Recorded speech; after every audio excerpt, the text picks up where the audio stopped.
Saúdo os irmãos da Igreja Batista Vila Fátima e todos que nos assistem nesse momento com a paz de Cristo que excede todo entendimento. É o que nós realmente estamos precisando muito hoje, nesses dias tão turbulentos. E nós vamos começar cantando um hino com a família Lopes, que fala um pouco sobre paz.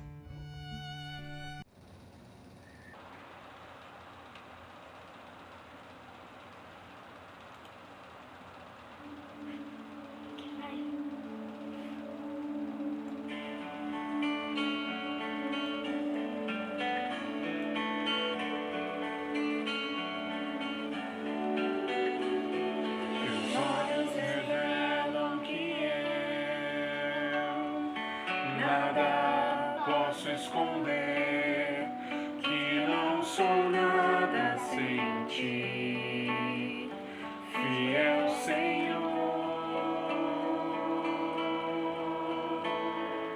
Tu sabes de mim quando sondas meu coração. Sei que tudo podes ver bem dentro de mim.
Me enche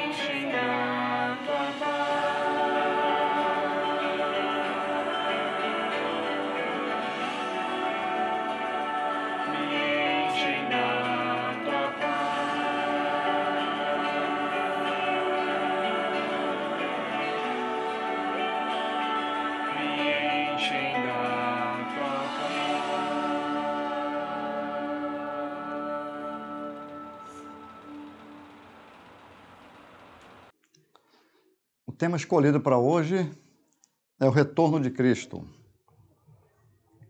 E no meio de tantas tribulações que esse mundo nos proporciona, os crentes ficam ansiosos pelo retorno do Salvador, e o assunto é bem pertinente para nós.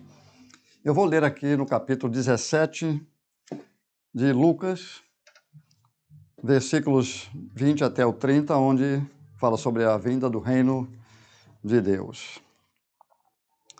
Interrogado pelos fariseus sobre quando o reino de Deus viria, Jesus lhes respondeu: o reino de Deus não vem com aparência exterior, nem dirão, está aqui, ou está ali, pois o reino de Deus está entre vós. Então disse aos discípulos: chegarão dias em que desejareis ver um dos dias do Filho do Homem e não o vereis. E vos dirão, está ali, ou está aqui, não vades nem os sigais. Pois como o relâmpago que brilha em uma extremidade do céu e ilumina até a outra extremidade, assim também será o Filho do Homem no seu dia. Mas primeiro é necessário que ele sofra muitas coisas e seja rejeitado por esta geração. Como aconteceu nos dias de Noé, também acontecerá nos dias do Filho do Homem. Comiam, bebiam, casavam e davam-se em casamento, até o dia em que Noé entrou na arca e veio o dilúvio e destruiu a todos. E também como aconteceu nos dias de Ló, comiam, bebiam, compravam, vendiam, plantavam e construíam. Mas no dia em que Ló saiu de Sodoma, do céu choveu fogo e enxofre, destruindo a todos. Assim será no dia em que o Filho do Homem se manifestar. O texto aqui que eu li começa com os fariseus interrogando Jesus: quando é que o reino de Deus vai chegar? Nós sabemos que os fariseus eram homens religiosos céticos, provavelmente tinha muita malícia por trás dessa pergunta. Mas Jesus respondeu realmente a realidade: o reino de Deus está no meio de vós, está entre vós, está em vós. Como nós conhecemos muito bem a história dos judeus a respeito do reino do Messias e toda a sua trajetória ao longo dos reinados de Saul para frente, os judeus sempre foram focados no reino visível. Quando Jesus ressuscitou, 2 discípulos que iam para Emaús estavam decepcionados porque eles acharam que era ele quem iria restaurar o reino a Israel. Mas hoje já é o 3º dia. A restauração do reino a Israel pelo Messias era um reino visível, como era o de Davi, de Salomão e outros. No dia da ascensão, os discípulos estavam perguntando: será esse o tempo que o Senhor vai restaurar o reino a Israel? Isso era um pensamento que dominava muito o coração e a mente dos judeus, mas o Messias chegou para implantar um reino espiritual no coração dos homens, preparando-os para estabelecer no futuro um reino eterno, que ele será o rei e regente sobre todo o seu povo, e reinará 1000 anos sobre as nações, mas isso seria para o futuro. Então o reino de Deus estava no meio deles, era uma questão dos fariseus, religiosos, dos judeus em geral, reconhecer isso simplesmente. João Batista afirmou que o reino de Deus estava no meio do povo quando ele falou assim: arrependei-vos, porque o reino de Deus chegou. O reino de Deus está próximo e chegou. Então o Messias está no nosso meio aqui. Aos discípulos, Jesus deu alguns pormenores aqui no texto que eu li. Ele dá alguns detalhes sobre a sua volta e o estabelecimento do reino e a sua época e como seria. Então ele deu alguns detalhes sobre o seu reino milenar e disse que o surgimento de falsos profetas seria um dos acontecimentos que antecederiam a sua vinda. Então ele diz aqui: chegará dias que eles vão dizer que o Messias ou o reino está aqui ou está ali. Ele diz: não sigais, não siga o falso profeta, não façam isso. Os falsos profetas são um sinal que já vem vindo há muito tempo e tem se acentuado cada vez mais, e no século XXI que nós estamos vivendo, o que não falta são profetas falsos, profetizando mentiras em relação a tantos assuntos bíblicos, e essa advertência serve para nós. Mas em termos de estabelecimento do reino e a vinda do Messias, ele diz: vão aparecer falsos profetas e vão dizer que ele está aqui ou está ali. Não sigam essas pessoas, porque essas pessoas vão dizer que são detentoras de um conhecimento que será visível a todos, e eles estão dizendo que eu sei onde é, mas vai ser visível a todos. Veja o que Jesus fala aqui no verso 24. Como relâmpago que brilha em uma extremidade do céu e ilumina até a outra extremidade, assim também será o Filho do Homem no seu dia. Então ele usa aqui o relâmpago como uma figura quando ele for aparecer, assim como você vê o relâmpago brilhando de um céu de uma ponta a outra, num dia de chuva, ou mesmo que não tenha chuva, esteja só um tempo carregado, o relâmpago ele brilha de um ponto a outro e todo mundo vê isso. O que ele está dizendo? Ninguém engane vocês, porque no meu dia todos vão ver o acontecimento em qualquer lugar do mundo, ao mesmo tempo. Será visível a todas as nações do mundo. Então, não caiam nessa mentira de seguir falsos profetas, porque eles estão querendo dizer que eles sabem aquilo que todo mundo vai saber e vai ver o mundo inteiro ao mesmo tempo. E ele prossegue dizendo que antes da sua vinda, isso já é com os discípulos em particular, né, que dá os detalhes, seria necessário que o Filho do Homem padecesse antes disso muitas coisas. Então veja aqui, mas primeiro, verso 25, é necessário que ele sofra muitas coisas e seja rejeitado por esta geração. É evidente que na mente de Cristo, quando ele falou isso, ele estava com a mente voltada para o Calvário.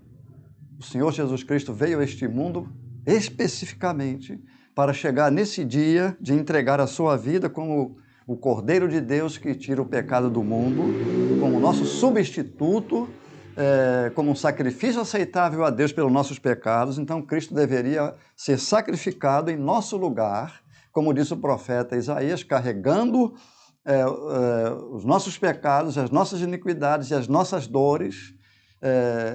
E o castigo que nos traz a paz estava sobre ele, pelas suas pisaduras fomos sarados. O Cordeiro de Deus precisaria sofrer antes dele triunfar e reinar eternamente como Rei das nações de toda a criação. É necessário que o Filho do Homem padeça muitas coisas, sofra muitas coisas, seja rejeitado. A sua geração rejeitou não somente quando chegou no cume da rejeição, que foi a cruz, mas durante o ministério público de Jesus, ele foi rejeitado, humilhado, foi desprezado, como Isaías fala, não houve homem mais desprezado do que ele. E nós entendemos muito bem o sentimento da geração incrédula, porque nós vivemos no meio de uma geração incrédula que tem rejeitado a Cristo e feito os cristãos até sofrer com as ofensas que fazem a ele. Quando dizem que Jesus teve caso com Maria Madalena, que é gay, ou que foi gay, isso tudo é uma ofensa muito terrível do Santo Filho de Deus. Aquela geração rejeitou, e essa também o rejeita e o ofende. Mas, meus amigos, principalmente você, meu amigo, ainda não é um cristão, um verdadeiro convertido a Cristo, Jesus, a mão dele está esticada para você, mesmo assim, de misericórdia e de graça, porque ele sabe muito bem que você faz isso por ignorância e por incredulidade. Mas era necessário que Jesus sofresse primeiramente antes de reinar. E ele revelou aos discípulos também como é que a humanidade estará vivendo por ocasião do seu retorno. Então ele faz uma comparação aqui com os tempos de Noé. No versículos 26 e 27 diz assim: como aconteceu nos dias de Noé, também acontecerá nos dias do Filho do Homem. Comiam, bebiam, casavam e davam-se em casamento, até o dia em que Noé entrou na arca e veio o dilúvio e destruiu a todos. Noé, com a sua geração, vivia uma vida como nós vivemos. Trabalhavam, tinham famílias, construíam, vendiam, compravam, se divertiam.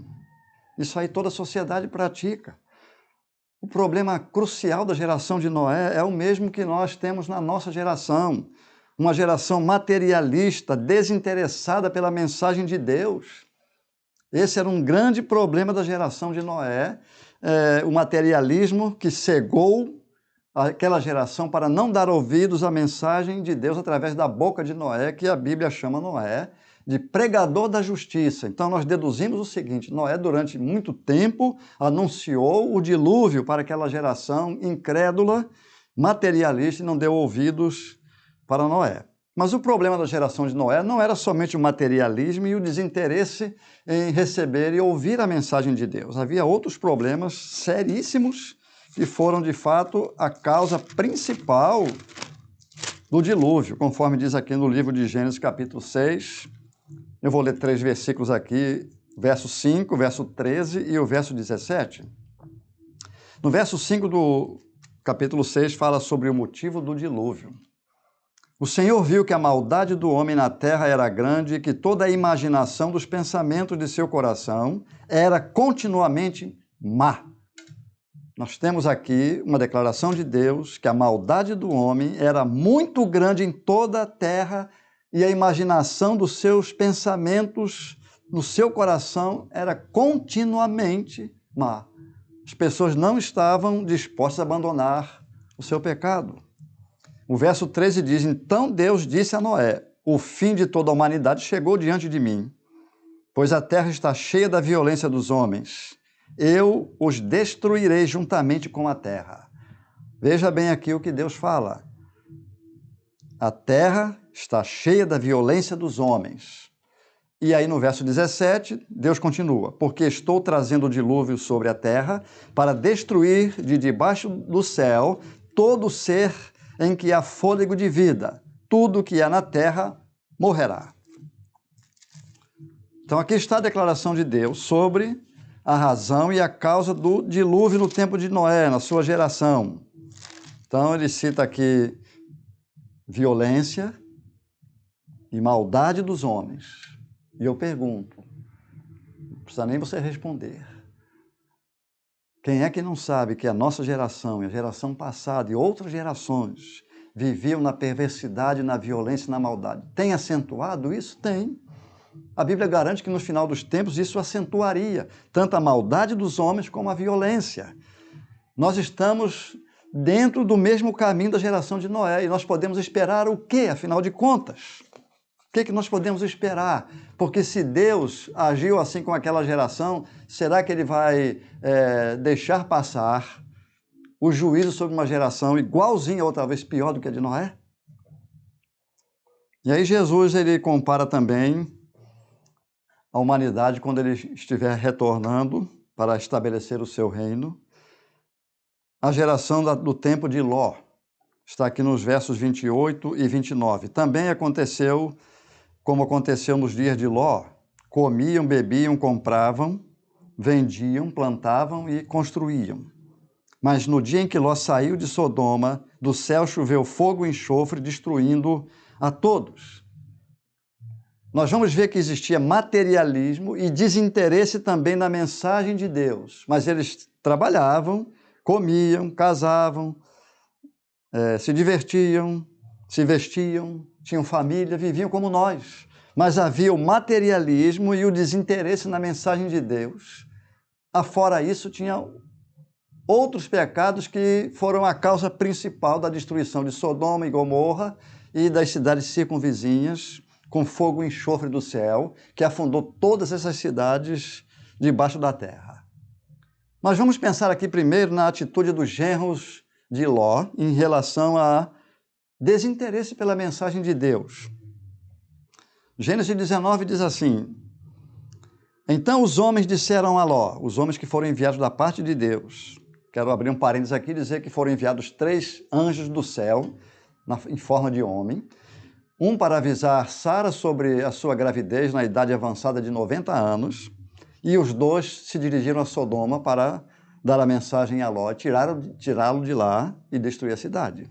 Então, esses homens que vieram da parte de Deus disseram a Ló, tens mais alguém aqui? Genros, teus filhos e tuas filhas e todos quantos tens na cidade, tira-os daqui. Pois vamos destruir este lugar, porque o clamor contra ele tem crescido muito diante do Senhor e ele nos enviou para destruí-lo. Assim que Ló saiu, foi falar com seus genros que iam casar com suas filhas e disse-lhes, levantai-vos, saí deste lugar, porque o Senhor irá destruir a cidade. Mas seus genros achavam que ele estava gracejando. O julgamento na geração de Noé foi por causa de muita maldade, que a Bíblia não descreve, mas voltando um pouco no capítulo 4 de Gênesis, Lameque, que viveu um pouco antes de Noé, ele disse assim: eu matei um homem porque me feriu e um rapaz que me pisou. Só por isso.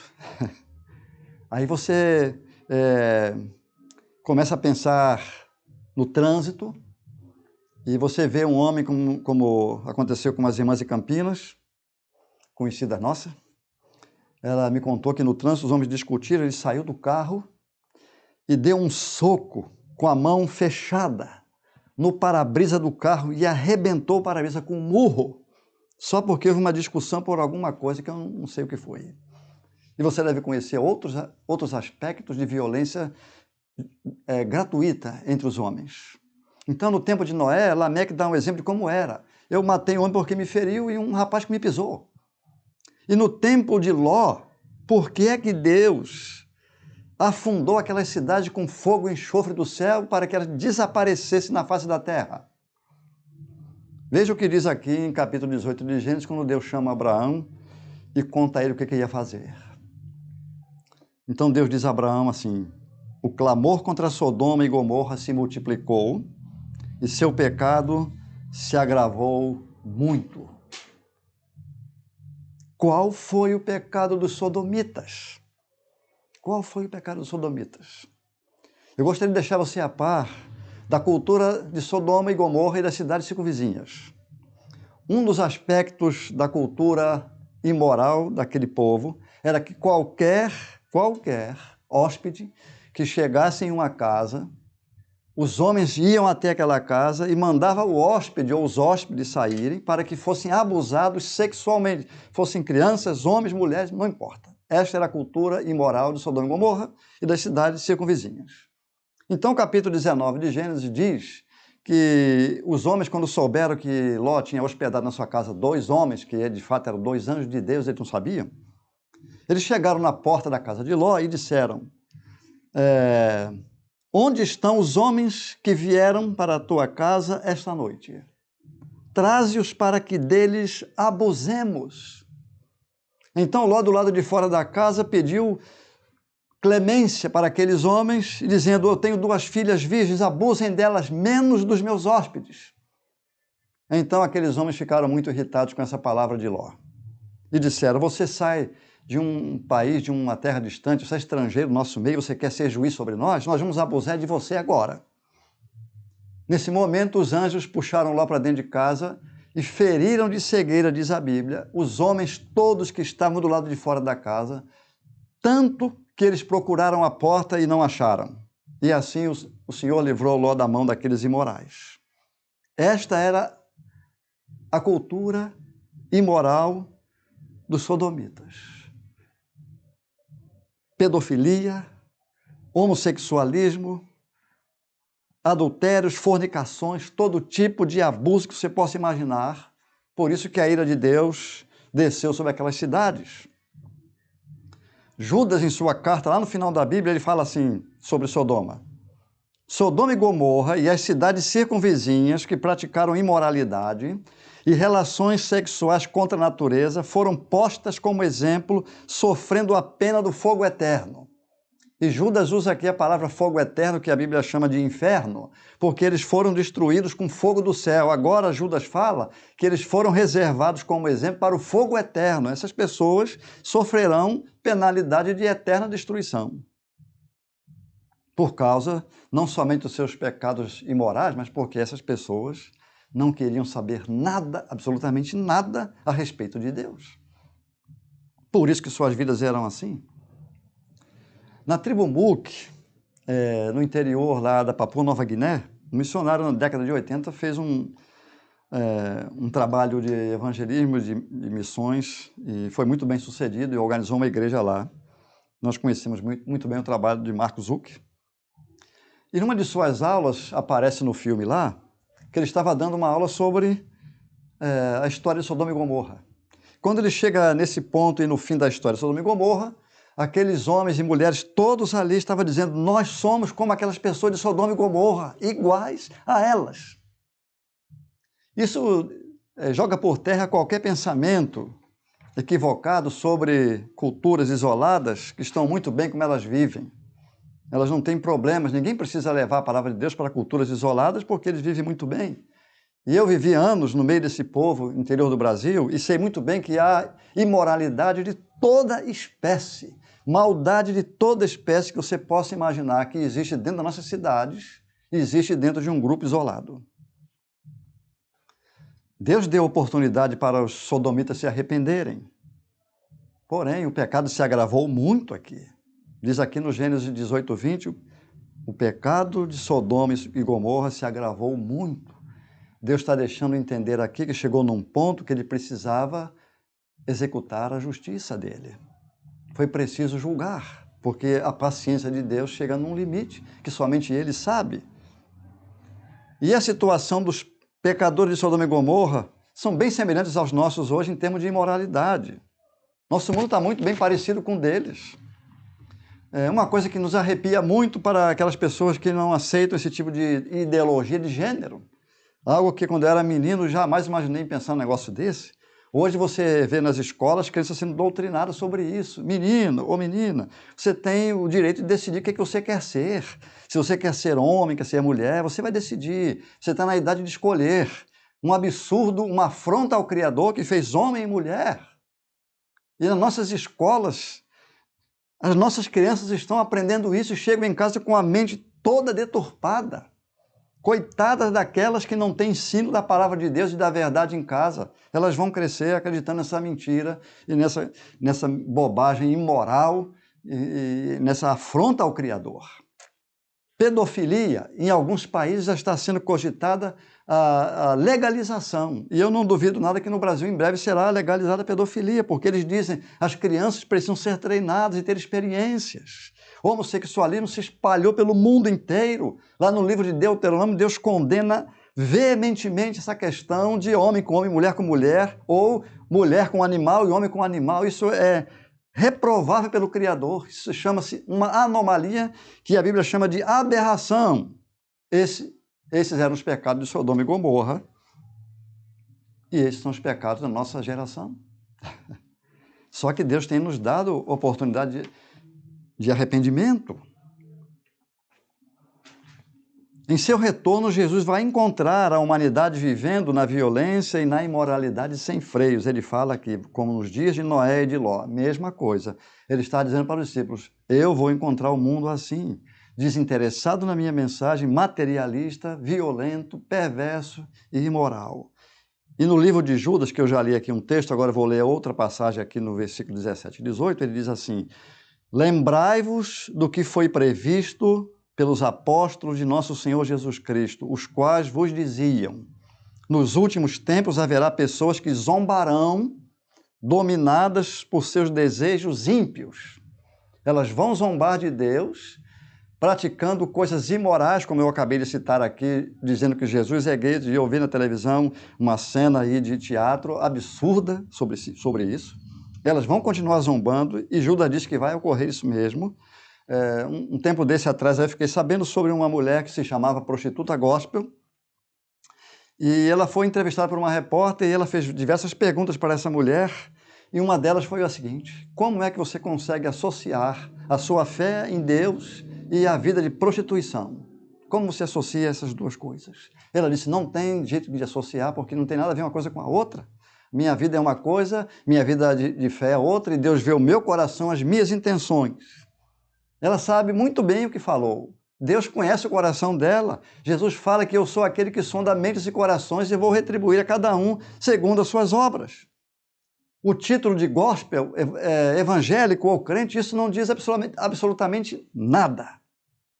Os títulos não dizem nada. Querem dizer alguma coisa, mas não dizem nada.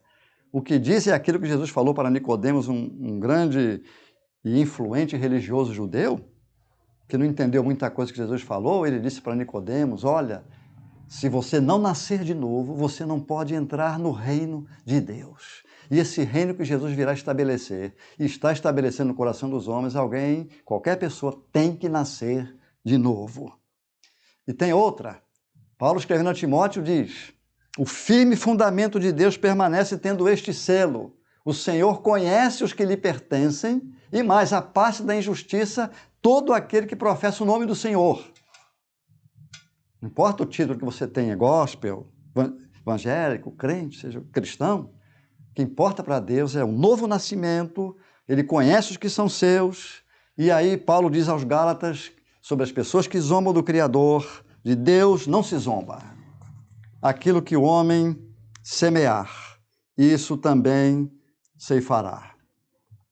Essas pessoas imorais, violentas, desinteressadas na mensagem de Deus, materialistas, elas não herdarão e não entrarão no reino dos céus, a não ser que se arrependam, porque eu gostaria muito que você, meu amigo, que está me ouvindo, entendesse que a mão de Deus, amorosa e misericordiosa, continua estendida para salvar.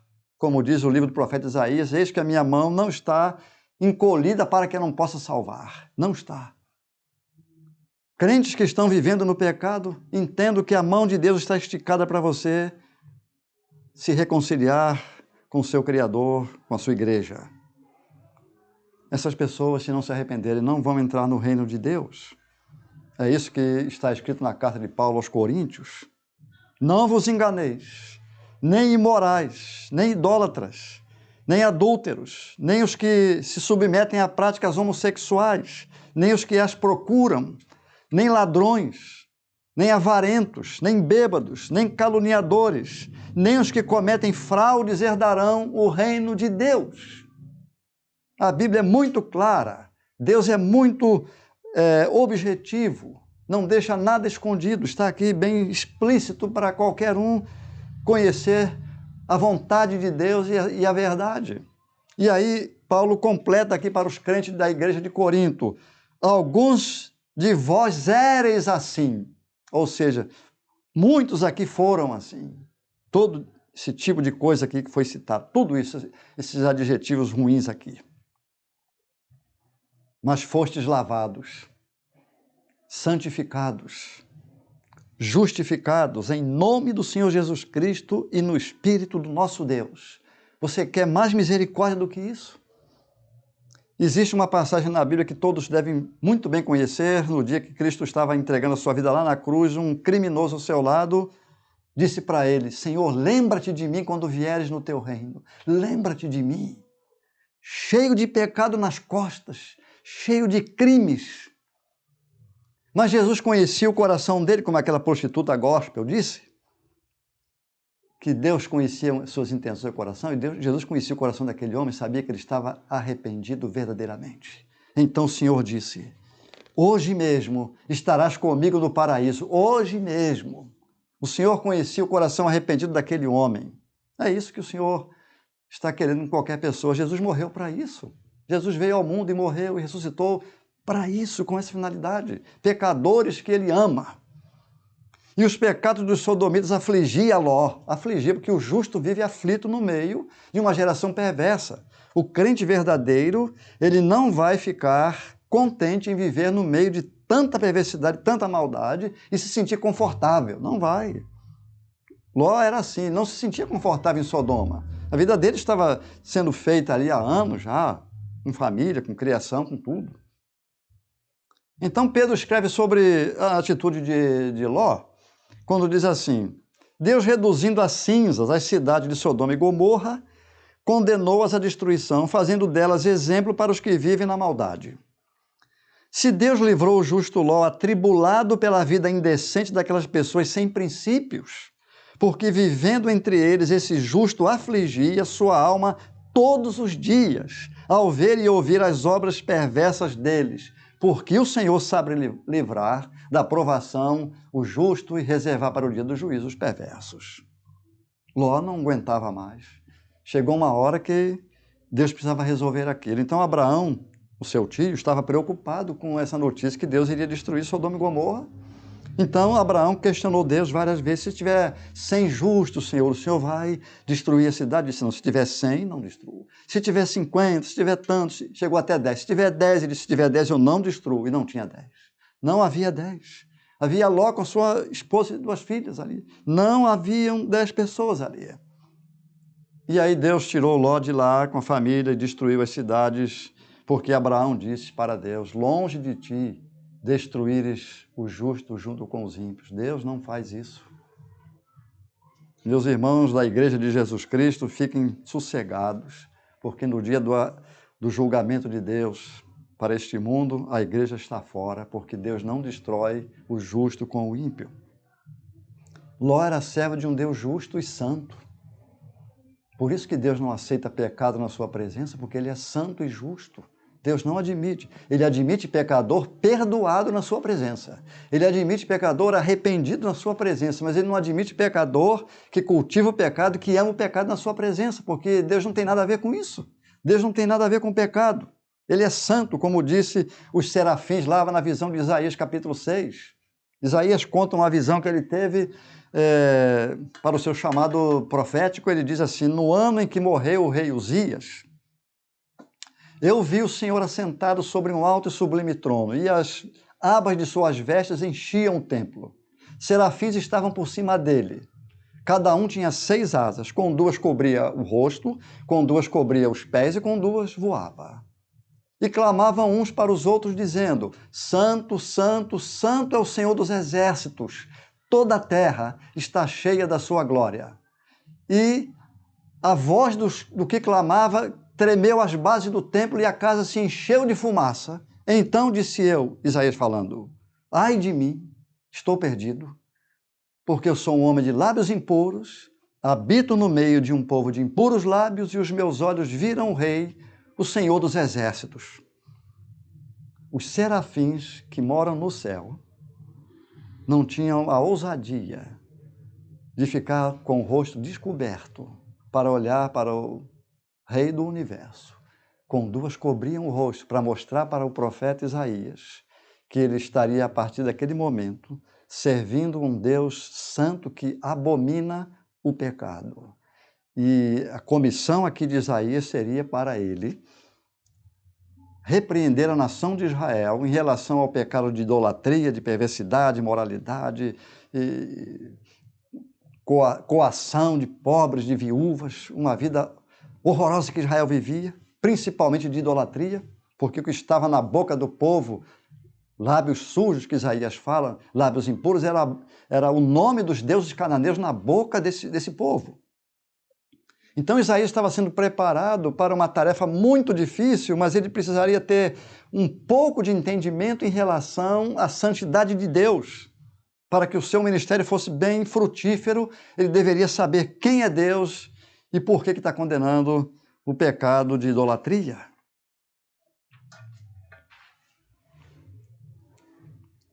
E eu digo para você que está me ouvindo, seja crente ou não, porque muitos crentes precisam se arrepender. Muitos crentes precisam se arrepender, porque já se afastaram do caminho,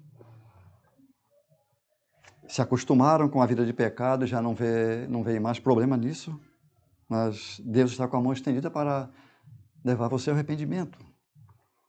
E você que ainda não é crente, a mão de Deus está estendida para conduzir você ao arrependimento, porque a Bíblia diz que a bondade de Deus é que nos conduz ao arrependimento. Não pense você que o julgamento de Noé, de Deus tirar todas as pessoas do mundo naquela época, afundar toda a criação debaixo da água e salvar Noé com a família e começar tudo de novo com eles, porque Deus é muito exigente. Não, o pecado chegou num ponto absurdo. Por isso que Deus fez isso. No seu retorno, Cristo também vai trazer consigo um caráter de julgamento. Não é só para reinar, mas antes dele reinar, ele vai julgar. E sua Bíblia está repleta desse ensinamento.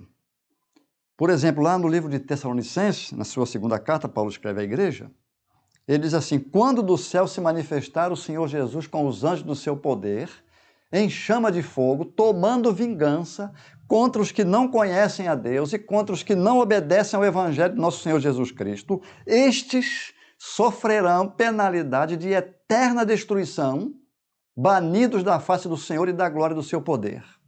Ele está dizendo que as pessoas que não conhecem a Deus, você vai dizer, mas eu conheço, eu sei que ele existe. Ele não está falando disso, ele está falando de um conhecimento pessoal. Quando um pecador se arrepende do seu pecado, entrega a sua vida a Jesus Cristo, porque ele é o mediador entre Deus e os homens, entregando a vida ao Salvador, indicado pelo Pai Eterno, você passa a conhecer a Deus e você obedeceu o Evangelho. Mas Paulo diz, o juízo de Deus virá sobre aquelas pessoas que não conhecem a Deus e que não obedecem ao Evangelho de nosso Senhor Jesus Cristo. Estes sofrerão penalidade de eterna destruição. Então a vinda de Cristo vem junto com ele um caráter de juízo, de julgamento. Não é só para estabelecer o reino, mas antes ele vai fazer o juízo necessário sobre a raça humana. Muitos zombadores não acreditam nisso.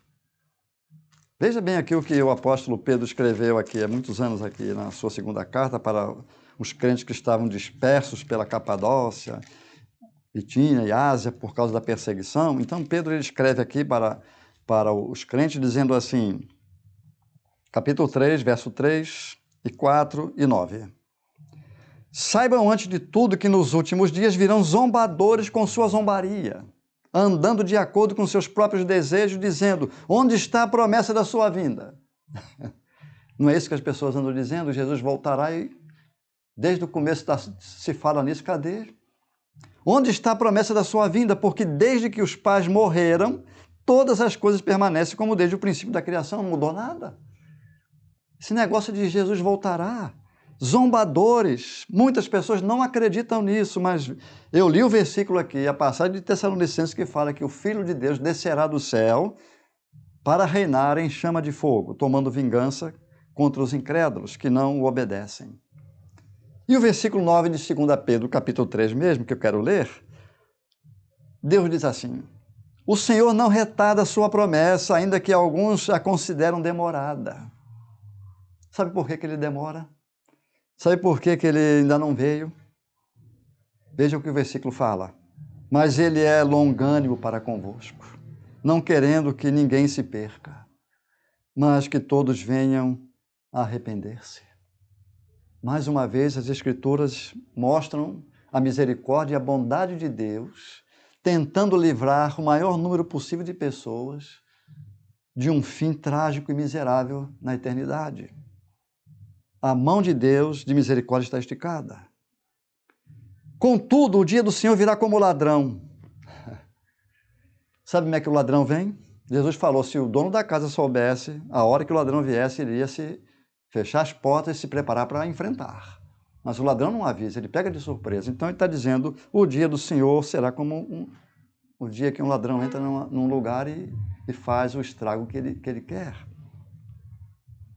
Mas Deus está te chamando ao arrependimento, seja você um crente desviado, um crente que já abandonou o caminho por decepção de tantas coisas, porque na maioria dos casos as pessoas se decepcionam com os outros, com situações da vida e acham melhor abandonar os caminhos do que confiar no Senhor, mas Deus está chamando você de volta.